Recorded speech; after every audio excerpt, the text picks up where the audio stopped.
L'Afrique est plongée dans la misère, sciemment. C'est volontairement qu'on a placé l'Afrique dans cette situation. Le continent premier, le continent central, est devenu un continent périphérique qui est en train de servir les autres peuples. Les peuples les plus médiocres, les peuples qui vivaient dans la grotte aujourd'hui sont devenus des peuples qui nous commandent, alors que nous sommes le premier peuple, la première civilisation.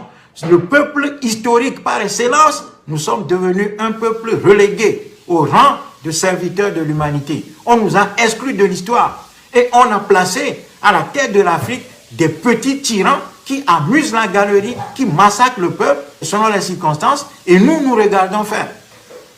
Ces gens se sont accaparés des richesses de l'Afrique.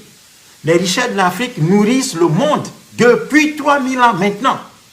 Et c'est normal parce que la gouvernance que nous avons en Afrique permet ce type de situation.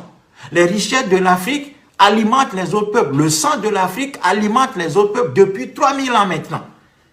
Depuis 3000 ans. Et c'est normal que la misère s'installe en Afrique. Parce que lorsque les richesses d'un pays, d'un peuple nourrissent d'autres peuples, il est normal que ce peuple-là croupisse dans la misère et meure dans la misère. Donc la misère africaine s'explique. Ce n'est pas quelque chose de naturel. Et il ne faut pas penser que les Africains sont dans cette situation parce qu'ils sont maudits par Dieu ou je ne sais par quel diable. La situation que l'Afrique traverse est une situation historique. Il y a des explications historiques à cela. Et donc c'est sur ces causes-là que nous devons agir. Parce que si nous voulons nous en sortir, nous devons agir sur ces causes-là. Parce que la situation est extrêmement grave. Et les dictateurs africains, ces gens sans vision ni cervelle, sont en train de plonger la tête des Africains sous l'eau.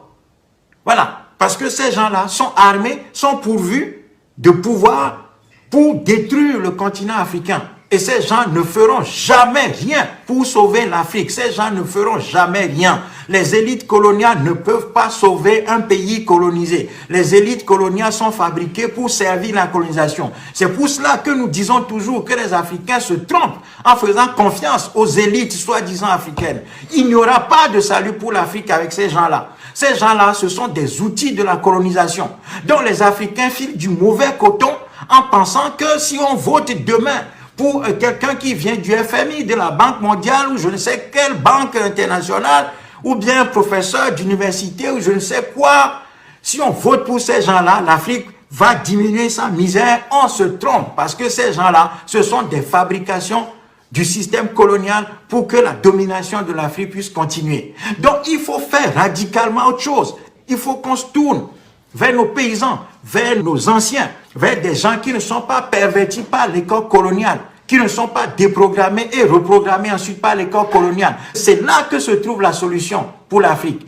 La vie de l'Afrique, le redressement, le relèvement, la renaissance de l'Afrique se trouve là. Et les élites coloniales, lorsqu'elles seront dominées, domptées, rééduquées, en ce moment-là, on leur donnera un rôle à jouer dans l'Afrique nouvelle qui va naître.